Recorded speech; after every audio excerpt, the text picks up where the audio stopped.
Launch of Coming of Age by Salman Tariq Kureshi. The session will begin at 1:30. Thank you. Is the book launch of Coming of Age by Salman Tariq Kureshi. We have our moderator and our guests here. You can start, Mr. Hoori. Sorry, Ms. Hoori. Thank you. Is this working? Can you hear me? Okay. I am going to start by reading out one of the poems from this book, which really resonates with me, and it's called Dancer. Okay, just a second, I'll bring it closer. Can you hear me now? Okay. So this poem is called Dancer. With a rustle of clothing and a tentative initial tinkling of ankle bells, the dancer steps out onto the rooftop. There is a sweeping flourish of backward curling fingers.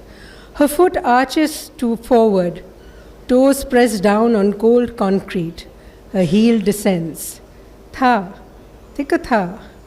She pirouettes, her hands as swans floating above her head, then curtsies with a supple bend of her knee, her palm rising towards her inclined forehead in salutation.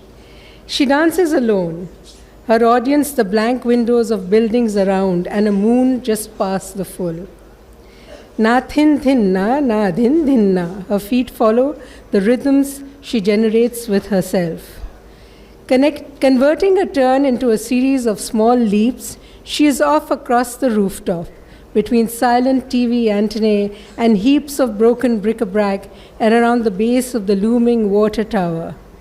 She dances the many stories of her life, her art becoming a forsaken forest maiden by a lotus pond, a playful kitten prancing in a shaft of moonlight.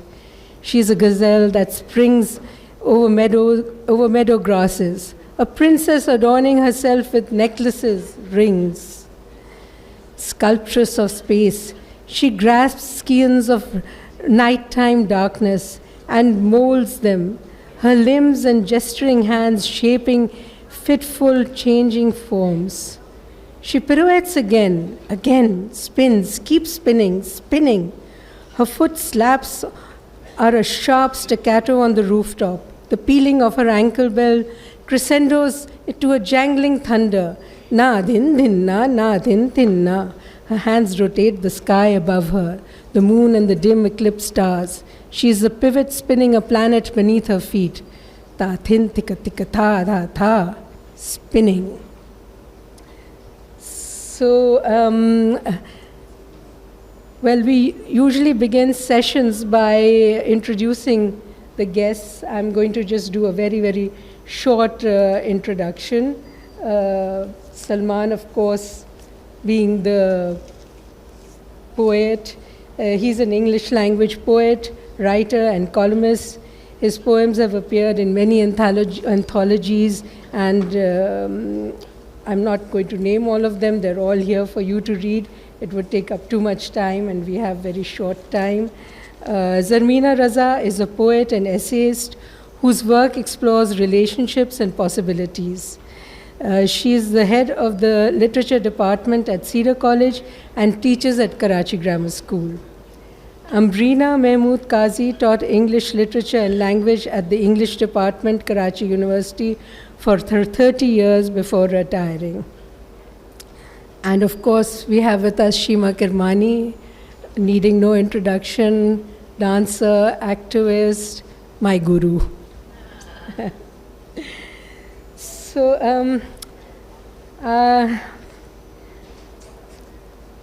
Coming of Age, as the title suggests, is a collection of Salman's poems from when he was 16 and wrote his first poem, Hummingbird, till the last poem in this book, written as recently as in the summer of 2024, titled Night Song. Our speakers will be talking about these poems and other poems included in the poem. But first, Salman, perhaps you would like to say a few words about the 90 poems in this collection.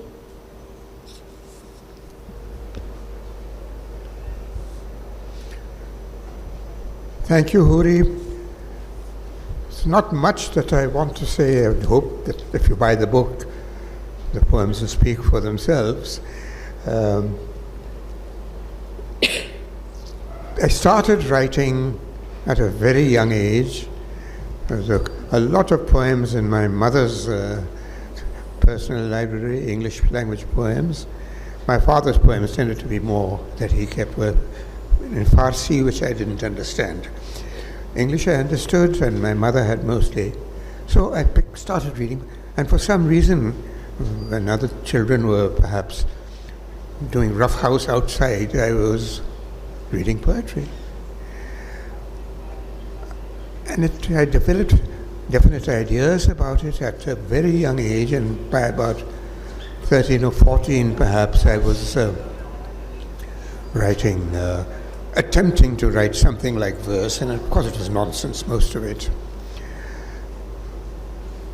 The point is that, okay, this book carries my work over more than 60 years, including the very first poem that Hoori mentioned.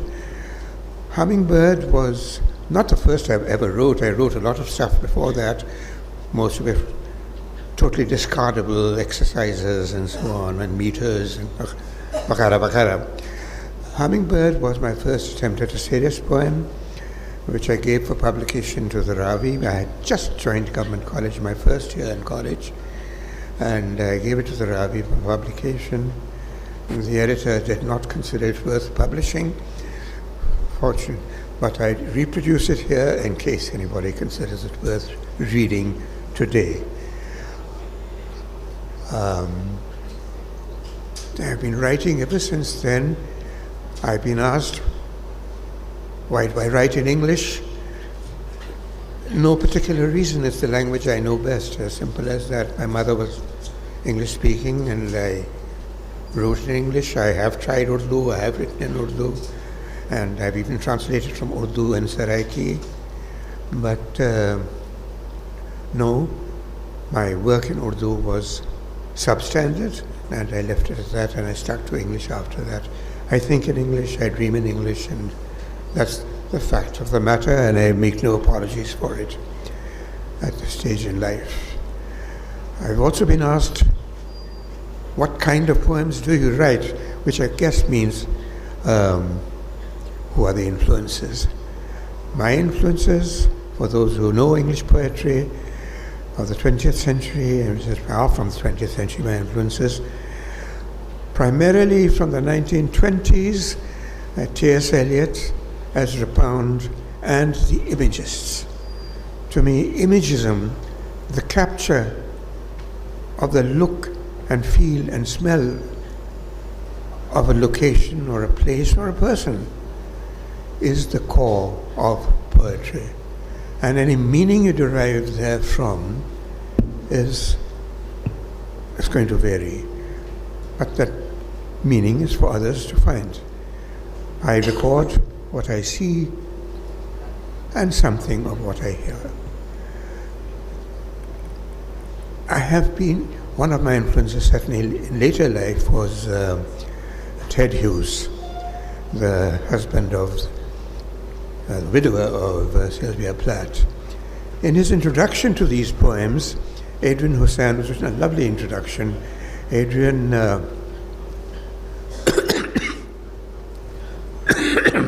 refers to or suggests an influence from Sylvia Plath. He's not entirely wrong. Sylvia was a brilliant poet, one of the greatest, but she has a very narrow range of subjects, and I think mine is much larger. His reference, of course, is to the confessional nature of Sylvia Plath, and of course of the American poets of that time, Robert Lowell, Anne Sexton, and so on. Look, Robert Lowell was such a great writer that he was bound to be an influence on anybody else trying to write at the time. And certainly I can claim. However, my fundamental difference with the so-called confessional poets is that, yes, perhaps I pick up extreme subject matter at times, but I like to stay in control, and I like to be out of my poems and create an object for others to enjoy. I don't want to write a diary or a journal. Believe myself to be an artist, and I believe an artist creates something that the viewer or the reader or whatever the audience then will enjoy or decipher or otherwise. Same way here. I am outside my poems most of the time, even if they express inner emotions. And that is not true of the confessionals, who tend to make look at Sylvia Plath. I mean, she's doing a striptease. And she says it in Lady Lazarus, the big striptease. Now, observe my heart. There is a charge for seeing my heart. No, I'm sorry. There's no charge for reading my poetry. It is not confessional. But yes, it can be dealing with extreme subject matter. And that's why I thought I would read a particular poem, this one, which is, yes, it deals with extreme subject matter.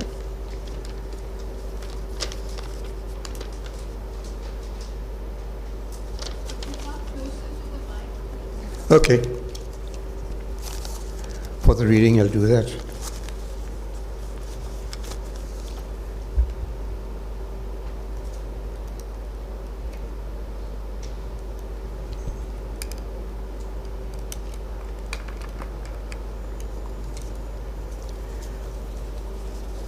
This poem is called Piranha. Now, those who know the piranha know it. Those are carnivorous fish found in South America. Rather fascinated me. So I wrote this poem, Piranha. The epigraph to the poem is, which I quoted from one of these nature magazines, a school of these relatively small fish can strip a goat to its skeleton in 10 minutes. A man takes somewhat longer. Given time, even the bones are gnawed and splintered for what is contained within. The poem goes, at the moment we discover him, his shirt remains unruffled, with one red hole almost unnoticeable in front, beneath which his liver is being nibbled into slowly. His jacket still retains its intended creases and is free from stains. At the end of one arm, where his hand was, there sprouts a wriggling frond of the feeders. The irreversibility of what's taking place bemuses us. The end is known. There's only the process of waiting. His collar is immaculate, and his tie only slightly askew. His eyes are lucid, noting color, form. His mouth is wide in an unending scream.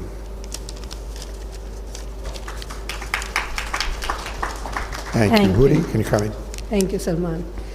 So Moin Faruqi, in his foreword to the book, which is very aptly titled Qureshi's imagery-driven poems, he says, reading his, Salman's work, one is always presented with concrete, almost palpable images with his vast vocabulary, deep knowledge, and empathy for great poets, he infuses his own verse with a rich and imaginative visual quality. In this context, I would like Zarmina for you to read out the poems that you have chosen. Zarmina is reading out the first poem that Salman ever wrote, Hummingbird, which, as she says, she feels very emotionally about that poem and the imagery in it. And perhaps you could talk about this aspect of Salman's poetry, the imagery. Sure. Hummingbird, like you, unfolded, fall from the sky and clasp to rest at the edge of the air and off again, winged up to the leafy ledge and then down, skimming the surface of denser lower air, to scamper on wings as on toes and skip up to a hovering halt. The translation from motion to vibrating stillness is my desire. Where the breezes intersect the yellow clash of a flowering mustard field, I see your coruscating colors for a moment only. A scintillant flash of sense, instant from one station to the next, all immediately here, and again, there. Brilliant precipitate of springtime light. I would like to learn in this and 100 other ways how, like you, like this, to dexterously flex a wing and leap astride the upward air and lift down, up. Flickering strokes to rise, over the fields to climb, to fly.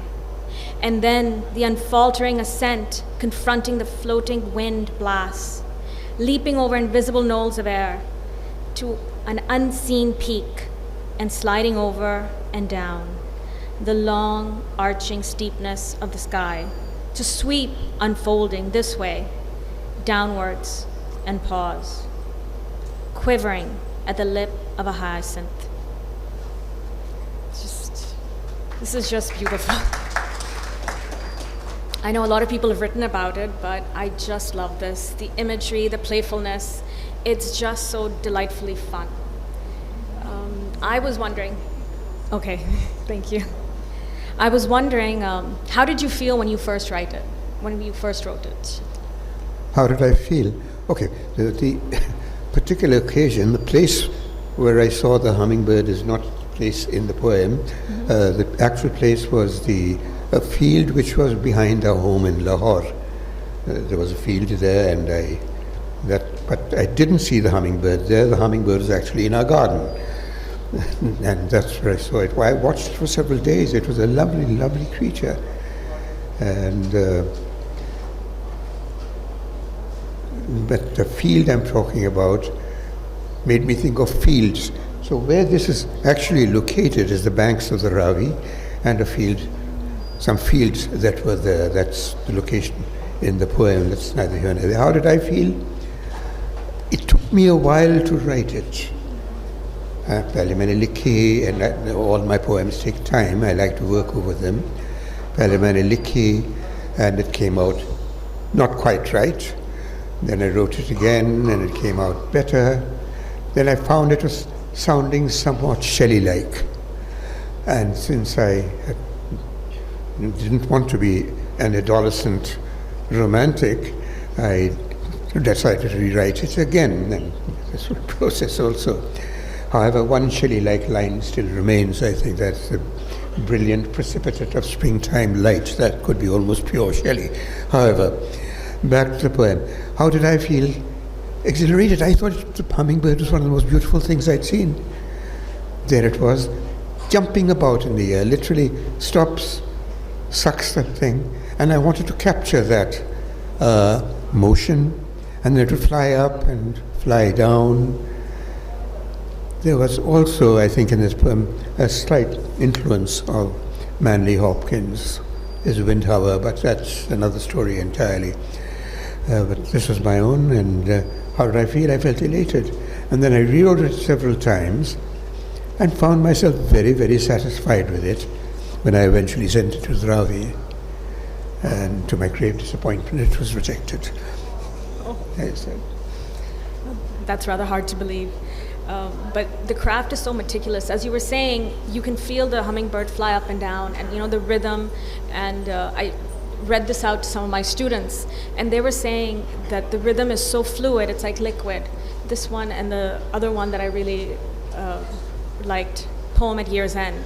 So it's not just the imagery that you capture, but the sound and kinesthetic sense of the hummingbird, which was really amazing and fascinating and lovely to read out.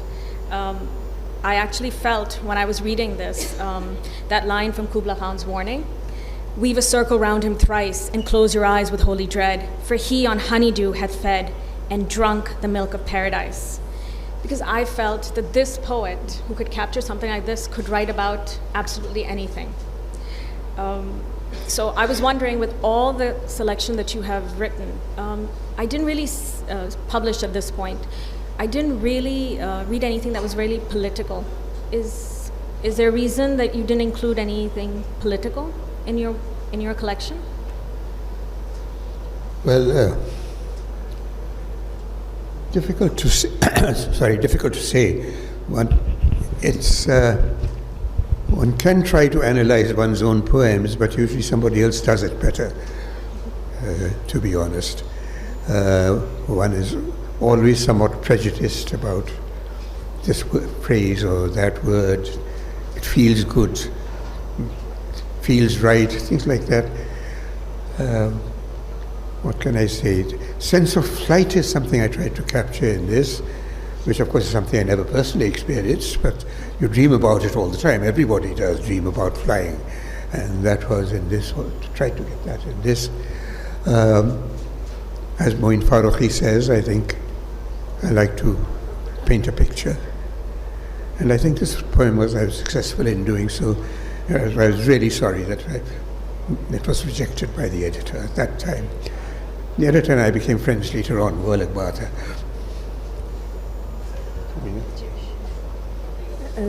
Thank you, Zarmina. You sort of did part of my job by asking the questions. Thank you. Amberina, I know that you have also chosen two poems, Indus and 1971. Why these two, and how do they reflect on the variety of themes in Salman's poetic style?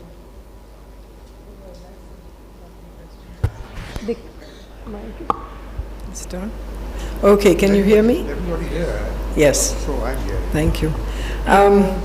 That's a very pertinent question, because when I was... Can you hear me? Closer to Why the don't mic. you just pick up the mic? And Is this better? yeah. Right, this is my classroom teacher's voice. Right. The variety of themes and subject matter in Salman's poetry was... I had thought of him as being a nature poet only, or primarily, but he has such a wide variety of themes and subject matter that I was swept away. Not only was he does he write about nature, the beauty of nature, he also writes about, as you know, the poem that you read out, Pirana, he writes of the horror in nature, the death and destruction of war, the unhappy feeling when someone is close to you is dying, the process of dying, and there is a wide variety. So, I mean, I'm trying to whet your appetites, really, that you do buy the book, because there'll be something for everyone in it. And another thing that really struck me while reading the poems was, as you, Salman, said, was that he doesn't write for himself. It's not like a diary. I felt as though he was talking to me, the individual reader. And while he was doing that, he was forcing me to meditate in some poems, to reflect, to challenge myself, to challenge my current ways of thinking, and probably come out with, talk about it with friends and come out with some other ideas. So this leads me to exactly where I want to be, and that is to read one poem called Indus, which is a poem about the Indus River from its beginnings in the mountains, high up in the crags in Gilgit, and then its journey downwards, down through the plains and into the sea. And it's not just a descriptive poem. There is a lot of description, but it tells you about the purity of the river as it gushes out of the mountain crags, its white color, its blue color splashing into the waterfalls, and then as it comes down into the plains, it becomes sullied, S-U-L-L-I-E-D, and it becomes more like the humans living in there, working on their fields. And there's a lovely picture of the square fields. You can see it. It's almost like a photograph. And Amberina, I'm sure you must be enjoying your husband's poems because you can see them. As an artist yourself, you can see them. And then, of course, down into the sea. And then if you see that picture, I know there's a very famous picture on Google Maps, which I was trying to locate, of a river coming in a straight line from the mountains down into the sea. That's what I could see while I was reading this, and it's not very long. I'll read it. Such sheer perspectives stun the senses, because he's at a height in Gilgit. Eagle-shunned crags at wing-tip height, flashing their signal mirrors in the mountains. Boulders caressed to silt by water. Sharp-edged valleys robed in cloud against the carving sunlight on the peaks. Look down, look down. There, a 25-second drop beneath the hunching bases of mountains nestle into, no, not the plains, the clouds. Blue water dashing white against the rocks, torrents and falls whose earth-bound roar is unheard here beside these plain-high peaks. White river, turning brown at mouths of valleys. Brown river, brown is people. Square fields and endless flatness of the plains. And this is the last stanza. And centuries of cloud have melted. Valleys have sweated froth-white cascades to draw that long brown line down to the sea. And this was written in Gilgit in 1974.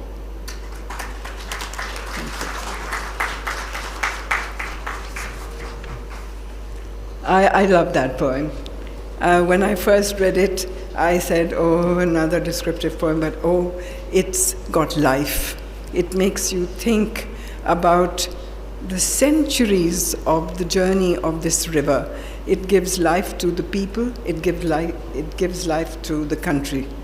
Thank you so much, Amberina. Yeah. We have very little time, so I'm sorry, I'm going to ask, we don't have time for the second poem. Could I just read the second poem without a comment? We have just 3 minutes okay. left, and we would like Sheema to read the last poem. We started with Hummingbird, and we end with the Night Song. Yes, easier. This is an amazing poem which Salman has asked me to read, which I'm very honored to read out to you. It's called Night Song, and I think it'll resonate with all of us. Fear the night, my friend. Fear the dark through which you stumble over broken paving stones in your ruined neighborhoods. Fear still more the lightless side lanes and rancid alleyways. The city sleeps while you alone wander in the night. But inexplicable noises seep from behind planked up windows. Someone sobbing. What could be laughter? Smothered screams, a continual moaning. Fear those noises, my friend. Fear the night. A dog barks near at hand. Another answers. Fear the dog packs. A lone cur will slink away on its mangy belly. But fear the desperate packs of disease-ridden mongrels with dripping fangs. Fear their filthy claws, their infected bite. The moon emerges.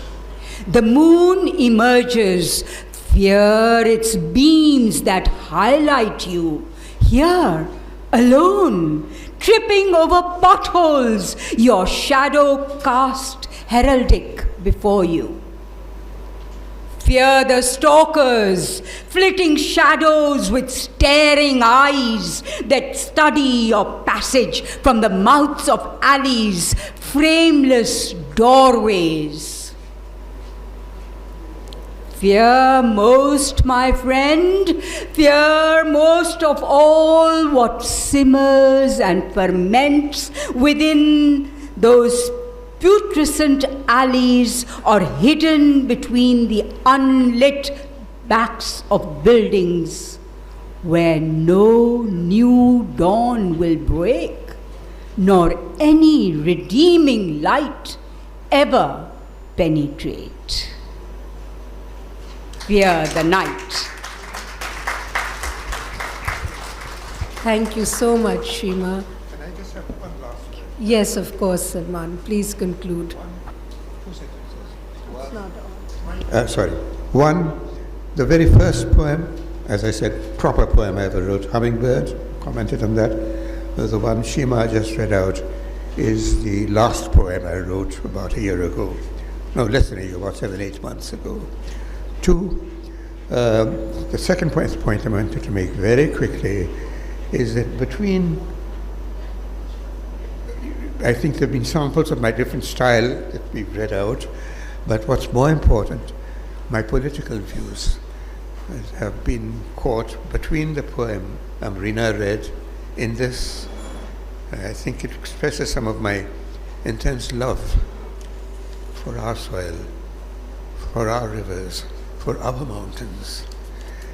And the poem Sheema has just read out, which tells about where our society is going. Between these, my political views, I think, are described fully. Thank you.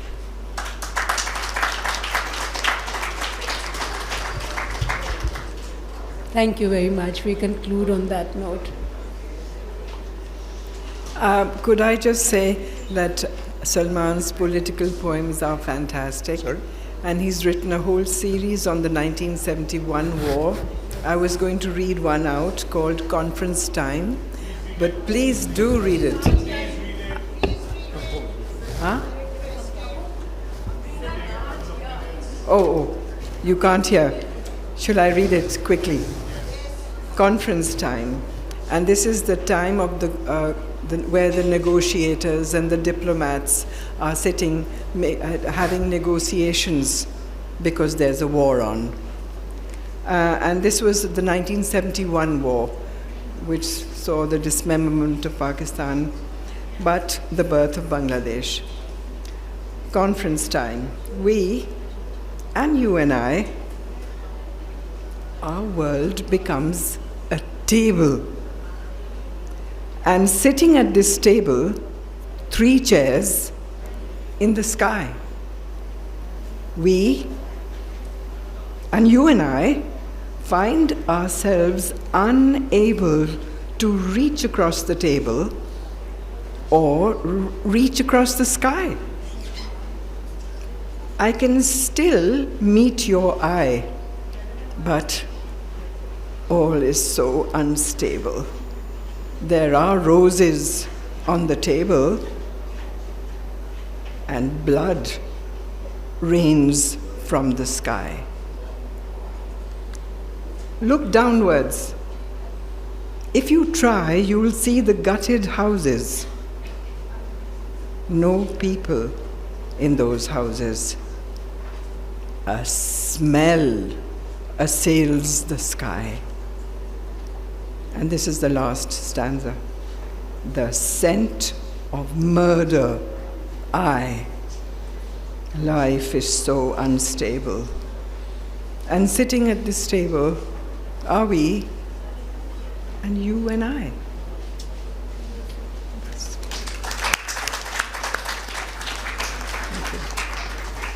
Lovely poem. Do we have to close now?